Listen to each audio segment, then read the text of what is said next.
माँ बेटे का एक ऐसा पवित्र रिश्ता जिसके बारे में दुनिया का कोई व्यक्ति गलत नहीं सोच सकता।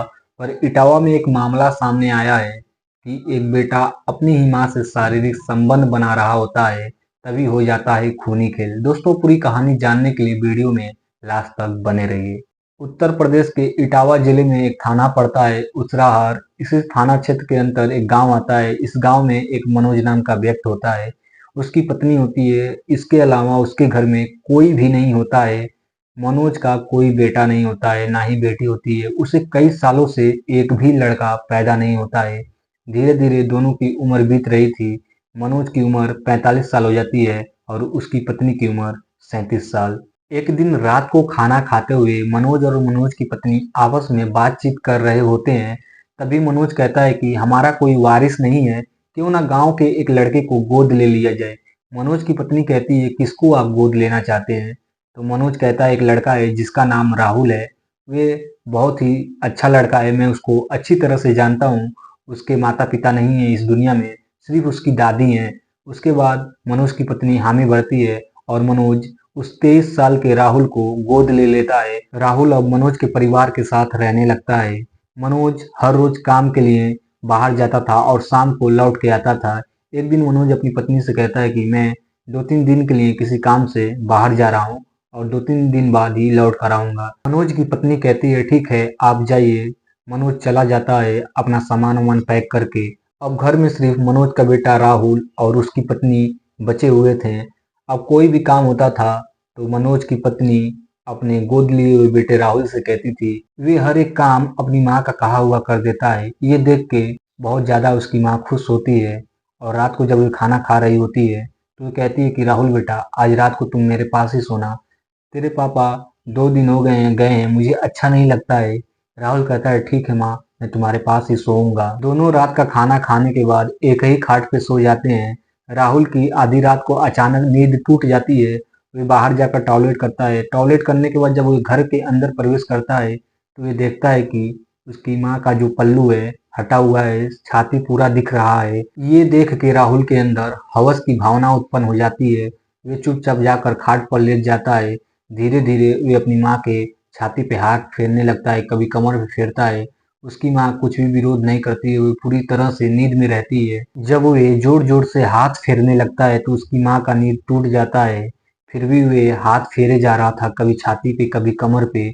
उसकी माँ कहती है, बेटा ये तुम क्या कर रहे हो? तो राहुल कहता है, तुम चुप रहो, जो मैं कर रहा हूँ वह सही कर रहा हूँ। उसकी माँ विरोध नहीं करती है। उसके बाद वह सारा कपड़ा अपनी माँ के बदन से हटा देता है। दोनों आपस में रात भर संबंध बनाते हैं। हो जाती है सुबह। सुबह होने के बाद मनोज फोन करता है अपने घर पे और कहता है कि मैं घर आ रहा हूँ। माँ ये बात सुन के थोड़ा सा सहम जाती है और कहती है कि तुम्हारे पिताजी राहुल घर पे आ रहे हैं, अगर हमारे रिश्ते के बारे में उनको पता चल गया तो वे क्या सोचेंगे? राहुल कहता है कि तुम गलत सोच रही हो, उनको पता ही नहीं चलेगा, कौन उनको बताएगा हमारे रिश्ते के बारे में। फिर मनोज अपने घर पे आ जाता है। घर पे कुछ दिन सब कुछ नॉर्मल रहता है। मनोज डेली अपने काम के लिए बाहर जाता है। एक दिन क्या होता है कि मनोज काम के लिए बाहर गया होता है और दोपहर को जब वो घर पे लौट के आता है तो देखता है कि राहुल और उसकी पत्नी दोनों आपस में शारीरिक संबंध बना रहे हैं। ये देख के उसे बर्दाश्त नहीं होता, वे जोर जोर से चिल्लाने लगता है और मनोज कहता है कि तुम दोनों ये क्या कर रहे हो? माँ और बेटे के पवित्र रिश्ते को तुम लोग अपवित्र कर रहे हो। और कहता है कि तुम दोनों को मैं छोड़ूंगा नहीं। उसके बाद वे राहुल को मारकर वहां से भगा देता है और अपनी पत्नी को भी बहुत मार मारता है और अपनी पत्नी से कहता है कि इस बार मैं तुम्हें छोड़ रहा हूँ, अगर तुमने दोबारा ये गलती की तो मैं तुम्हें जान से मार दूंगा। ये कहकर वे रात का खाना नहीं खाता है, वैसे ही सो जाता है। सुबह होती है, चुपचाप वे अपने काम पे लौट जाता है। जैसे ही वे काम पे जाता है राहुल तुरंत उसके घर पे आता है और अपनी सौतेली माँ से कहता है कि वे क्या कह रहा था। उसकी माँ कहती है कि वे जान से मारने की धमकी दे रहा था। तो राहुल कहता है, क्यों ना उसके मारने से पहले हम ही उसको रास्ते से हटा दें। उसकी माँ कहती है, ये कैसे होगा? तो राहुल कहता है कि मैं एक व्यक्ति को जानता हूँ जो अपने गांव का है, सुपारी लेकर वे लोगों का हत्या करता है, क्यों ना उसे सुपारी देकर मनोज की हत्या करा दी जाए। फिर ये दोनों उस व्यक्ति के पास जाते हैं जिसका नाम होता है विकास जाटव। उसके पास जाने के बाद कहते हैं कि तुम मनोज का हत्या कर दो, मैं तुम्हें 2.5 लाख रुपए दूंगा और एडवांस में ये तुम 27,000 रुपए रखो। विकास जाटव कहता है कि तुम्हारा काम हो जाएगा, पर तुम दोनों को भी हमारा साथ देना होगा। उसके बाद ये तीनों लोग मिलकर मनोज की हत्या कर देते हैं और इस हत्या को छुपाने के लिए मनोज की पत्नी खुद पुलिस को फोन करती है और कहती है कि हमारे पति का किसी ने हत्या कर दिया है।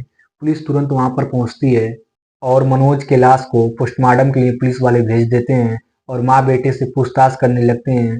जब पुलिस वाले माँ बेटे से पूछ रहे होते हैं तो उनको उनके ऊपर ही शक होने लगता है।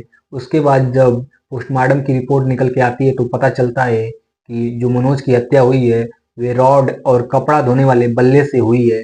फिर पुलिस वाले माँ बेटे से सख्ती से पूछताछ करते हैं तो दोनों अपना गुनाह कबूल कर लेते हैं और कहते हैं कि गांव का एक व्यक्ति है जिसका नाम विकास जाटव है, उसी को हम लोगों ने 2.5 लाख का सुपारी दिया था और उसके साथ मिलकर हमने मनोज की हत्या कर दी है।